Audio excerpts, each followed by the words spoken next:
फरवरी 2024 में उत्तर प्रदेश के अयोध्या में राम मंदिर के उद्घाटन के कुछ दिनों बाद एक अधेड़ नागा साधु हिमालय की ऊंची, विशाल और कभी न खत्म होने वाली पर्वतमालाओं पर नंगे पैर चला। तपस्वी लगभग नग्न अवस्था में, शांत सफेद पहाड़ों की शांत शांति में, केवल रुद्राक्ष की माला और कलाइयों और बाइसेप्स के चारों ओर माला और लंबे ड्रेडलॉक के साथ कुछ भी नहीं पहने हुए थे।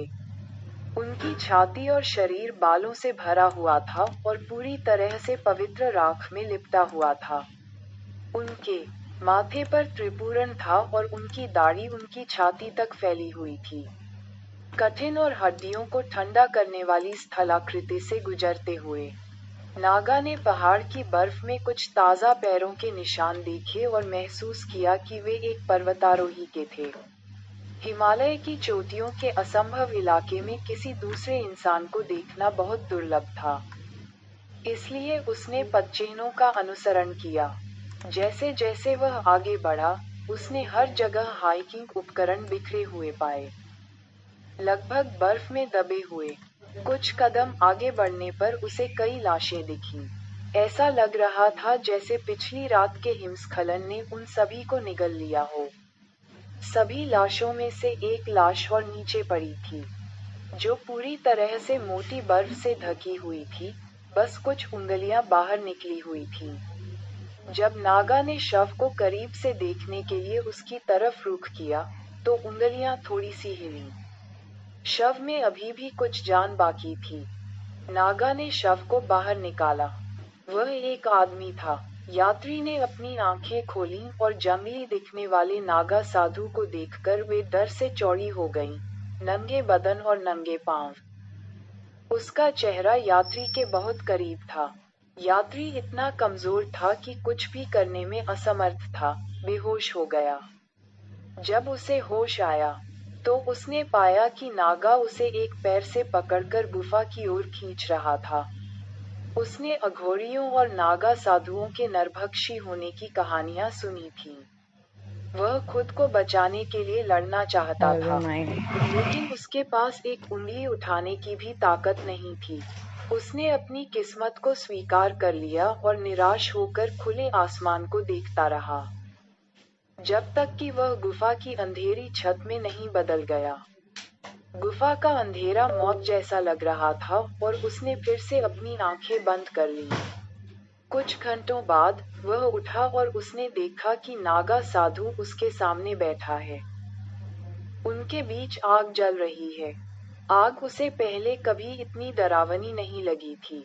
यह नरक की आग की तरह लग रहा था जिसमें नागा उसे खाने से पहले जिंदा जला देगा। उसने अपनी मांसपेशियों में थोड़ी और ताकत महसूस की, इसलिए उसने अपनी जान की भीख मांगी और कहा, कृपया मुझे मत मारो, जो भी चाहिए ले लो लेकिन मेरी जान बख्श दो। यात्री जानता था कि नागा उसके ब्रिटिश अंग्रेजी लहजे का एक भी शब्द नहीं समझ सकता। नागा खड़ा हुआ और यात्री के पास चला गया। गुफा की ऊबड़ खाबड़ दीवारों पर उसके पीछे की छाया उससे बड़ी थी और उसके सामने आग की लपटें भड़क रही थीं। ऐसा लग रहा था कि वह मौत का राक्षस है, जो यात्री को जिंदा निगलने आ रहा है। यात्री ने नागा से दूर रेंगना शुरू कर दिया, जबकि उसे पता था कि वहां छिपने या भागने की कोई जगह नहीं है, और बाहर से किसी की मदद की कोई संभावना नहीं है। नागा साधु यात्री के चेहरे के करीब आया और अपना मुंह खोला। यात्री ने डर के मारे अपनी आंखें बंद कर लीं। जब नागा उसे काटेगा तो उसे बहुत दर्द होगा। तुम्हारा नाम क्या है? नागा ने पूछा। यात्री ने धीरे से अपनी आंखें खोलीं और अपनी एकमात्र भाषा सुनी जिसे वह जानता था, और उसे आश्चर्य हुआ कि यह जंगली नागा था जो अंग्रेजी बोल रहा था। ये सुनकर उसे राहत मिली, जिसे सुनने की उसने उम्मीद नहीं की थी, और वह ऐसी जगह पर था जिसके बारे में उसने कभी नहीं सोचा था। तुम मेरी भाषा कैसे बोलते हो? यात्री ने पूछा, अभी भी सतर्क और घबराया हुआ। मैं एक नागा साधु हूँ, अनपढ़ नहीं। मैं तुम्हारी जान बचा रहा हूँ, तुम्हें मार नहीं रहा हूँ। अभी, तुम्हारा नाम क्या है? नागा ने पूछा। मैं थॉमस स्टोन्स हूँ। तुम कौन हो? यात्री ने उत्तर दिया। पिछले कुछ सेकंड में उसे थोड़ा आत्मविश्वास मिला था। मैं बिल्कुल वैसा ही हूँ जैसा दिखता हूँ। बस मैं नरभक्षी नहीं हूँ। मुझसे मत डरो। अब वापस आग के पास जाओ। बाहर बहुत ठंड है। तुम्हें अपनी ताकत वापस पाने और ठीक होने के लिए गर्मी और भोजन की आवश्यकता है।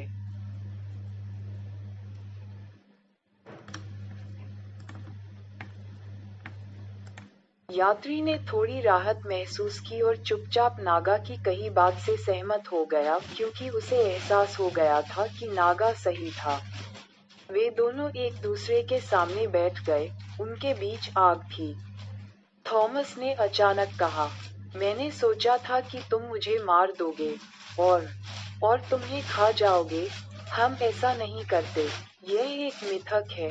अनाम नागर ने थॉमस के कथन के दूसरे भाग की सही भविष्यवाणी करते हुए उत्तर दिया। तो आप मांस के बिना जीवित रह सकते हैं?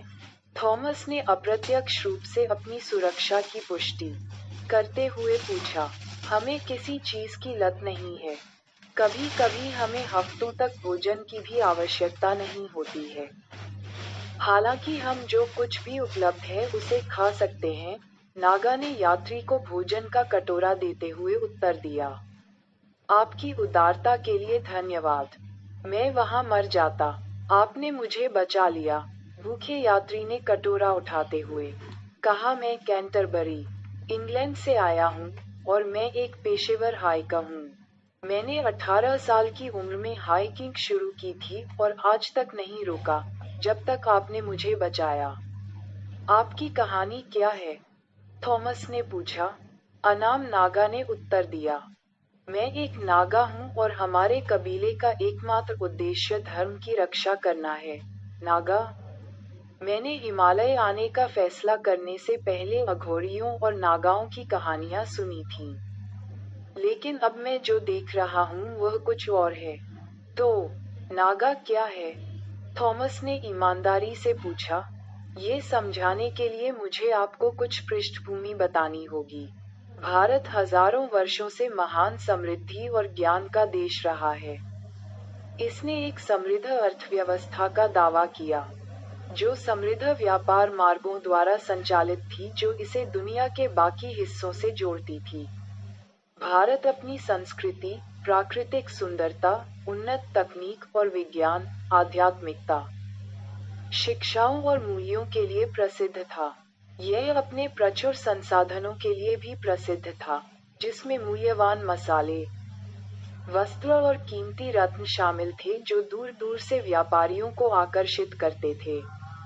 धन की इस प्रचुरता ने राजसी मंदिरों और महलों से सुसज्जित शानदार शहरों के निर्माण को सुगम बनाया और कई विदेशी आक्रमणकारियों, लुटेरों और हमारे धर्म के दुश्मनों को आकर्षित किया। इस तरह वर्ष और सदियां बीत गईं। हमारे धर्म को अलौकिक आध्यात्मिक क्षमताओं और आने वाली शताब्दियों के बारे में दूरदर्शी दृष्टिकोण वाले असाधारण विद्वान की आवश्यकता थी।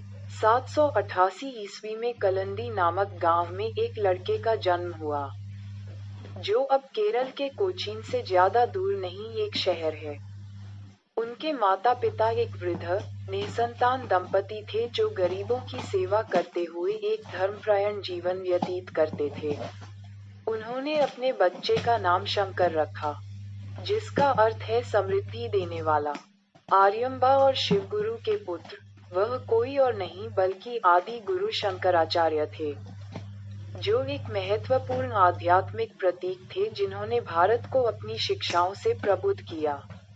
युवावस्था में ही घर त्यागने के बाद उन्होंने गोविंदा के मार्गदर्शन में ज्ञान की खोज की और ओंकारेश्वर में नर्मदा नदी के शांत तट पर, गंगा के किनारे पवित्र शहर वाराणसी में और बद्रीनाथ में राजसी हिमालय से घिरे हुए अपनी शिक्षा में निपुणता हासिल की। शंकराचार्य न केवल एक असाधारण बुद्धि और भाषाई कौशल में प्रतिभा के रूप में उभरे, बल्कि एक आध्यात्मिक प्रकाश स्तंभ के रूप में भी उभरे, जो भारत के गौरव को मूर्त रूप देते हैं और कालातीत ज्ञान प्रदान करते हैं जो मानवता को प्रेरित करता रहता है। शंकराचार्य ने 32 वर्ष की अल्पायु में अपना शरीर और यह संसार त्याग दिया। लेकिन अपने निधन से पहले उन्होंने 10 संप्रदायों के हिंदू भिक्षुओं को 4 मठों में संगठित किया जिनके 4 मुख्यालय थे। पूर्व में जगन्नाथपुरी, पश्चिम में द्वारका, उत्तर में बद्रिकाश्रम और दक्षिण में श्रृंगेरी। प्रत्येक मठ का नेतृत्व उनके 4 मुख्य शिष्यों में से एक करता था। वह जानते थे कि आने वाली शताब्दियों में धर्म को खतरों का सामना करना पड़ेगा और ज्ञान के साथ साथ उसे जीवित रहने के लिए योद्धाओं और हथियारों की भी आवश्यकता होगी। उन्होंने भविष्यवाणी की कि साधुओं की आध्यात्मिकता और ज्ञान के अलावा धर्म को अपनी रक्षा और युद्ध के लिए सैनिकों की आवश्यकता होगी। उन्होंने साधु सैनिकों की एक टुकड़ी बनाई जिनके एक हाथ में ज्ञान और दूसरे में हथियार थे। इन साधुओं को नागा साधु कहा जाता था और मैं उनमें से एक हूँ। प्राचीन भारत के विद्वान गणित, खगोल विज्ञान, चिकित्सा और दर्शन सहित विभिन्न क्षेत्रों में अग्रणी थे। दशमलव अंक प्रणाली का आविष्कार, जिसमें शून्य की अवधारणा शामिल थी, भारत में उत्पन्न हुआ, जिसने गणित के भविष्य को आकार दिया। खगोलविदों ने आकाश और तारों का सटीक अवलोकन किया, जबकि आयुर्वेदिक चिकित्सा प्रणाली ने चिकित्सा उन्नति की नींव रखी। जैसे जैसे भारत फलता फूलता गया, ये बौद्धिक गतिविधियों का केंद्र बन गया। नालंदा और तक्षशिला जैसे शिक्षा के प्रतिष्ठित केंद्रों ने दुनिया भर के विद्वानों को आकर्षित किया। इन संस्थानों ने गहन दर्शन से लेकर जटिल भाषा विज्ञान और समृद्ध साहित्य तक ज्ञान की विविध शाखाओं के विकास को बढ़ावा दिया। हालांकि समृद्धि और ज्ञान का ये युग खतरे में था। आक्रमणकारियों ने शांति को भंग करना शुरू कर दिया। भारत की समृद्ध संस्कृति और धर्म पर कहर बरपाया। अनगिनत हिंदू लोग आक्रमणकारियों के क्रूर अत्याचारों का शिकार हुए। अभियान, जिसके परिणामस्वरूप मंदिरों और शास्त्रों का विनाश हुआ और ज्ञान का दमन हुआ। यह वह समय था जिसके लिए आदि गुरु शंकराचार्य ने नागा योद्धा वाहिनी की अवधारणा बनाई, जो तपस्वी थे जो आस्था के संरक्षक और धर्म के रक्षक के रूप में काम करेंगे। आदि गुरु शंकराचार्य द्वारा बनाए गए नागा साधु वाहिनी का मुख्य उद्देश्य स्पष्ट था। भारत की समृद्ध आध्यात्मिक और दार्शनिक परंपराओं की रक्षा करना। उन्हें बाहरी खतरों से मंदिरों, पवित्र शास्त्रों और आध्यात्मिक ज्ञान की रक्षा करने का कर्तव्य सौंपा गया था। आदि शंकराचार्य द्वारा नागा योद्धाओं का निर्माण उस अशांत समय की प्रतिक्रिया थी जब भारत की संपत्ति और ज्ञान पर घेरा डाला गया था। ये तपस्वी रक्षक लचीलेपन का प्रतीक बन गए, जिन्होंने आक्रमणकारियों द्वारा पेश की गई चुनौतियों के बावजूद देश की आध्यात्मिक और बौद्धिक विरासत को संरक्षित किया। उनकी विरासत भारत के गौरवशाली अतीत तथा अपनी संपदा और ज्ञान की रक्षा के प्रति उसकी अटूट प्रतिबद्धता की गवाही के रूप में कायम है। आदि शंकराचार्य भारत के लोगों को संदेश देना चाहते थे कि आक्रमण होने पर उन्हें अपने धर्म की रक्षा के लिए शिक्षा और शस्त्र दोनों का प्रयोग करना होगा। बाद में शंकराचार्य द्वारा प्रशिक्षित नागा फैल गए और ज्ञान की शक्ति, इसकी रक्षा के महत्व और युद्ध कला के बारे में जागरूकता फैलाने के लिए पूरे भारत में चले गए।